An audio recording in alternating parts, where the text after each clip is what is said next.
अस्सलामु अलैकुम वरहमतुल्लाहि वबरकातुहू। आज हम एक नया चैप्टर पढ़ने जा रहे हैं, that is genetics and evolution. तो जेनेटिक्स क्या होती है? Genetics is the study of heredity and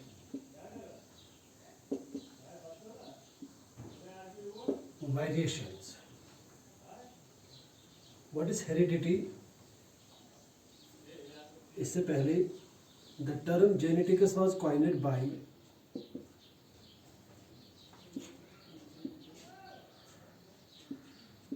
the term geneticus was coined by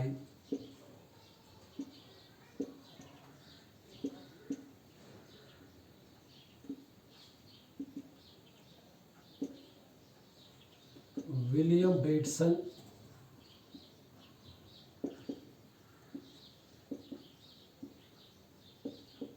1906. The term geneticus has been derived from a word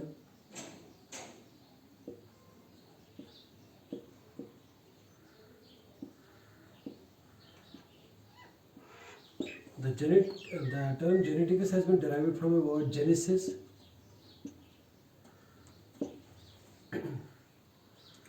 which means to grow into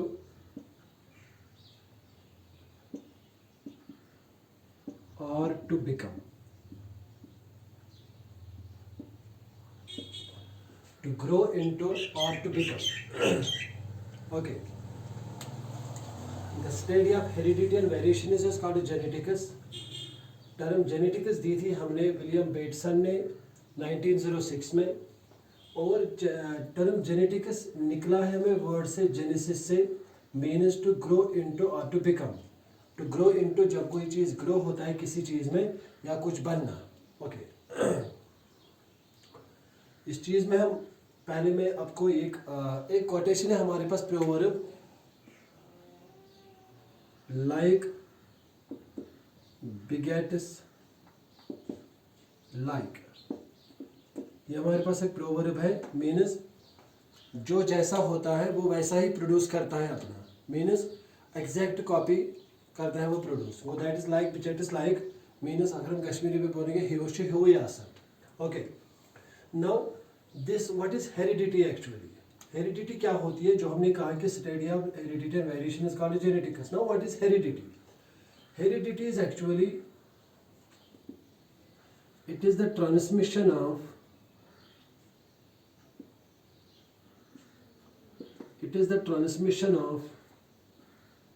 characteristics. It is the transmission of characteristics from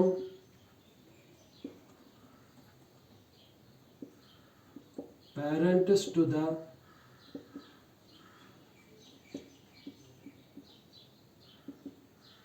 offsprings. That is heredity. Go what we said, हमने कहा कि genetics is the study of heredity and variations. What is heredity? It is the transmission of characters from parents to the offsprings. During that reproduction, characters get transmitted from parents to offsprings.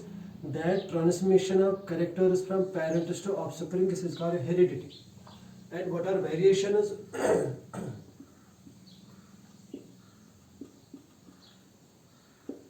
Variations क्या होती है dear students? Variations actually होती है, variations are the difference in the characters. क्योंकि मैं आपको एक बात बोलूँगा, लगभग जो ह्यूमन बीइंग्स है वो सारे सेम हैं। लाइक हम सबकी नाक है, सबकी आंखें हैं, सबके कान हैं, तो almost we are same, but we have some different सब कैरेक्टर्स जिससे हम अलग अलग पहचाने जाते हैं। तो that variations, those variations are the differences of the variations which are present in between the parents and the offsprings and between the different offsprings. तो एक ही offspring नहीं बनता है, बहुत सारे offsprings बनते हैं। उन offsprings में जो differences होती है या जो parents और offsprings में जो differences होती है, those are called variations. What we said, Genetics is the study of heredity and variations. Heredity is the transmission of characters from parents to offspring, and variations are the differences in the characteristics between the parents and the offspring and between the offspring. Okay. Now,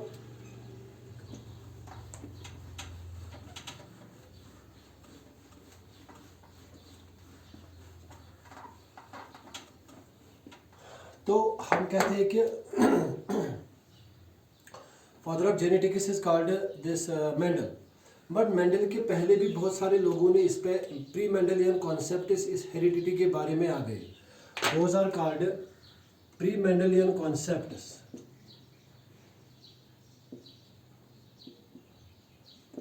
pre Mendelian concepts of heredity.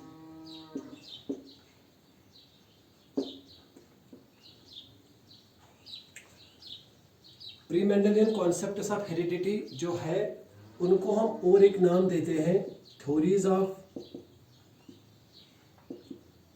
Of blending.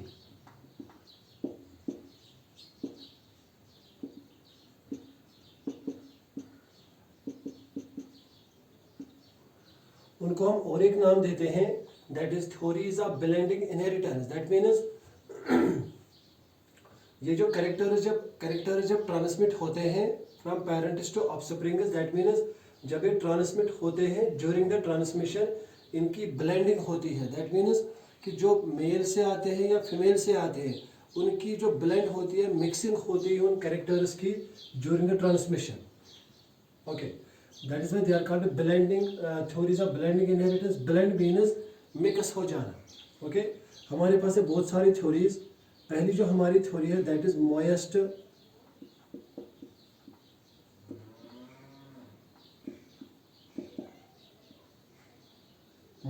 Vapour theory. ये जो moist vapour theory है ये दी थी हमें Pythagoras ने.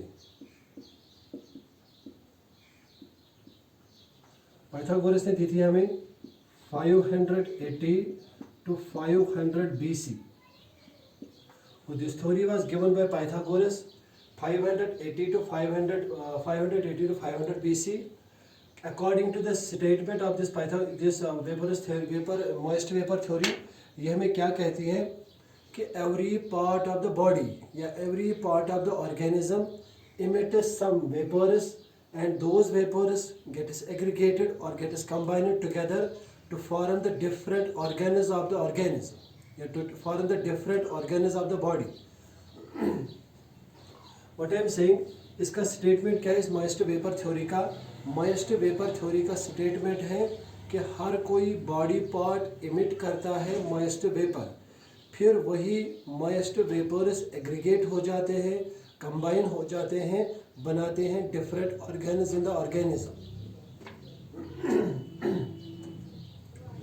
Okay, every part of body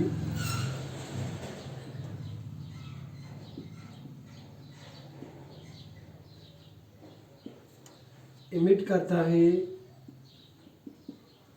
moist vapors.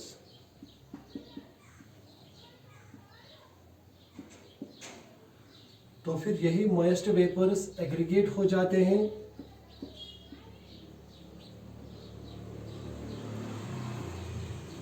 Moist vapours aggregate हो जाते हैं तो बनाते हैं different organs in the body.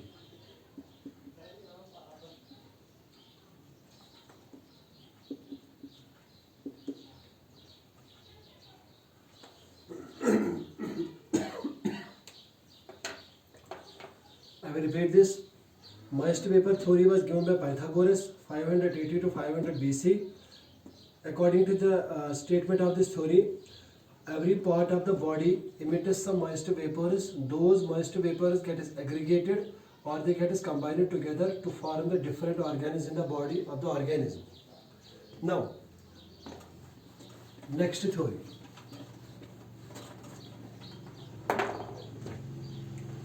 Fluid theory.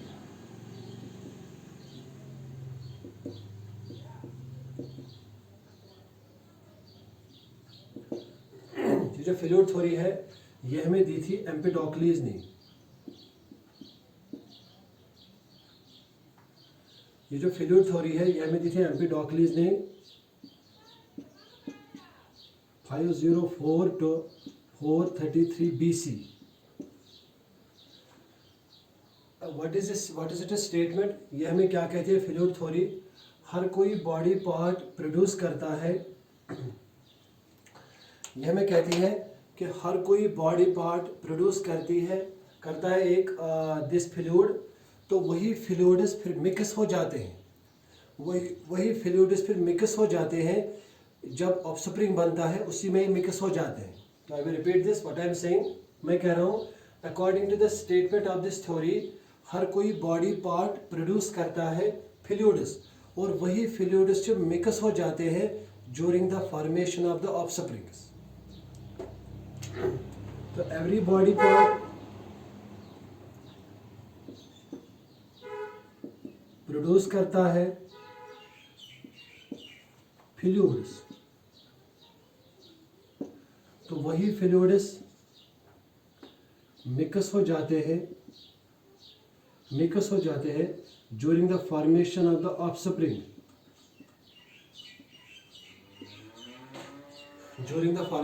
The offspring, तो this is the next theory. Now another theory is there,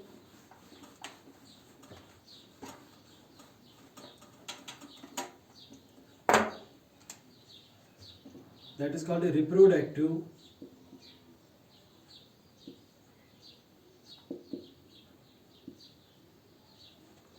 blood theory।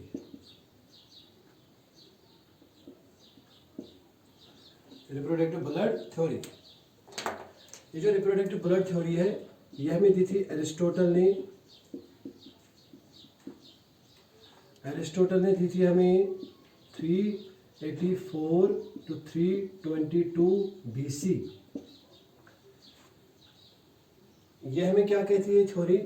ये हमें कहती है कि एम्ब्रियो बनता है, by the two reproductive bloods, like male reproductive blood and the female reproductive blood। Embryo बनता है by the mixing of the two reproductive bloods। उसमें क्या होता है, जो मेल रिप्रोडक्टिव ब्लड होता है वो प्योर होता है, और जो फीमेल रिप्रोडक्टिव ब्लड होता है वो इम्प्योर होता है। उसकी उस वजह से क्या होता है, मोर कैरेक्टरिस्टिक्स आते हैं from the male reproductive blood. Okay, तो what is it statement? Embryo बनता है by the mixing of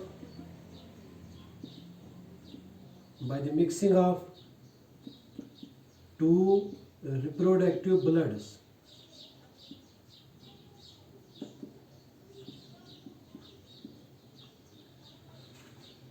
embryo बनता है by the mixing of two reproductive bloods, इसमें से जो मेल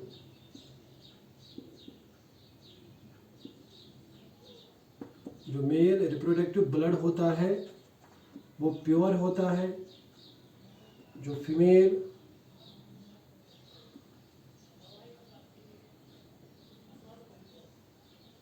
रिप्रोडक्टिव ब्लड होता है दैट इज इम्प्योर। तो उस वजह से मोर कैरेक्टरिस्टिक्स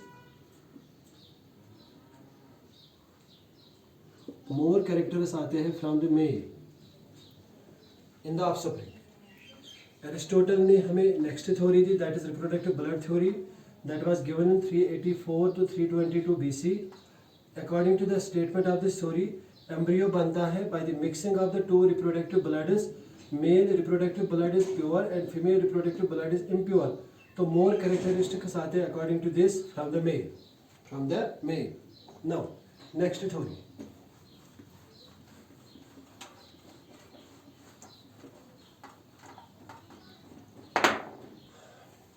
फोर्थ थ्योरी हमारे पास है प्री फॉर्मेशन थ्योरी।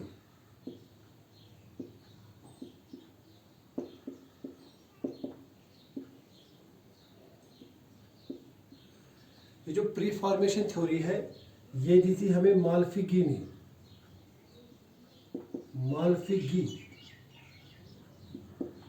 MALPIGHI, माल्फिगी कब दी थी? 1673. According to the statement of this theory, ये क्या कहते हैं हमें theory, Malpighi and his coworkers ने कहा, क्या कहा, कि जो मेल गमेटस होते हैं उनमें ऑलरेडी होती है कुछ मिनिएचर स्मॉल स्ट्रक्चर होता है जिसको हम कहते हैं होमनिक्यूलस.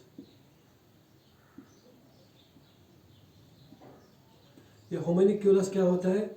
Small miniature.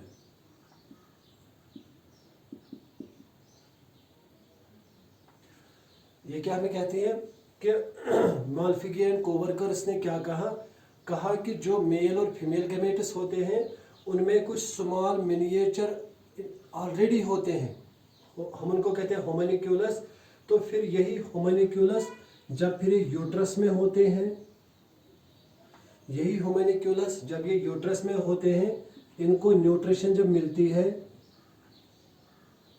तो they develop into the new offsprings. They develop into the new offsprings. What I am saying, preformation theory was given by the Malfigi, 1673 में दी थी उसने. According to the Malfigi and his co-workers, इन्होंने क्या कहा कि जो mail और female gametes होते हैं इनमें कुछ स्मॉल मिनिएचर स्ट्रक्चर्स होते हैं, हम उनको कहते हैं होमनिक्यूलस. ये होमनिक्यूलस जब यूट्रस में होते हैं तो इनको वहाँ पे न्यूट्रिशन मिलती है and that develop into the new offsprings.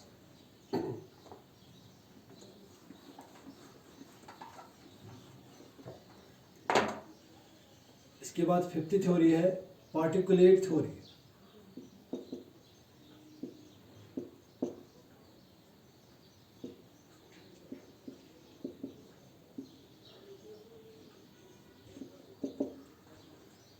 Particulate theory दी हमने माउपरेटियस.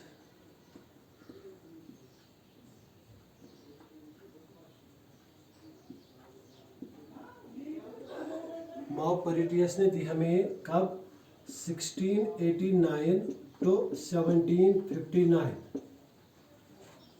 पार्टिकुलेट थ्योरी क्या कहे, ये क्या इसने हमें दी? Maupertuis 1689 to 1759. According to the statement of this theory, हर कोई बॉडी सेल प्रोड्यूस करती है सम पार्टिकल्स, और यही पार्टिकल्स कंबाइन होते हैं to form the offspring.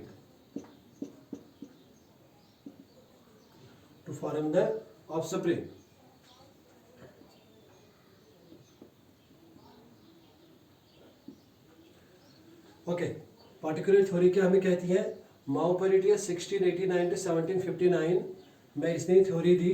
According to the statement of this theory, इन्होंने क्या कहा कि हर कोई बॉडी सेल प्रोड्यूस करती है small structures called particles from both male and female, वो ही फिर कंबाइन होते हैं तो बनाते हैं नया offspring. That is the statement of this particular theory. Now sixth one, that is called theory of pangenesis. That is called the theory of pangenesis. ये theory of pangenesis हमें किसने दी? ये दी थी डार्विन ने हमें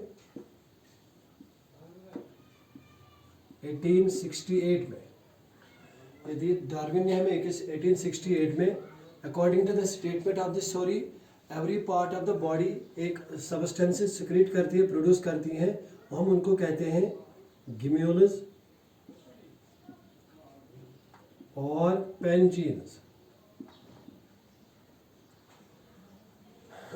ये थ्योरी क्या हमें कहती है? ये कहती है हमें कि every part of the body हमें प्रोड्यूस करती है गिम्यूल्स और द पेंजीनस. ये जो गिम्यूल्स और पेंजीनस होते हैं इनमें डिफरेंट कैरेक्टर्स और वेरिएशंस होती है. यही फिर जब ये गैमेट्स में चले जाते हैं, तो यही फिर ये डिफरेंट कैरेक्टर्स गैमेट्स में चले जाते हैं. उसके बाद जाते हैं कहाँ पे? फिर गैमेट्स से बनता है जाइगोट, तो जाइगोट से बनता है हमें ऑफस्प्रिंग.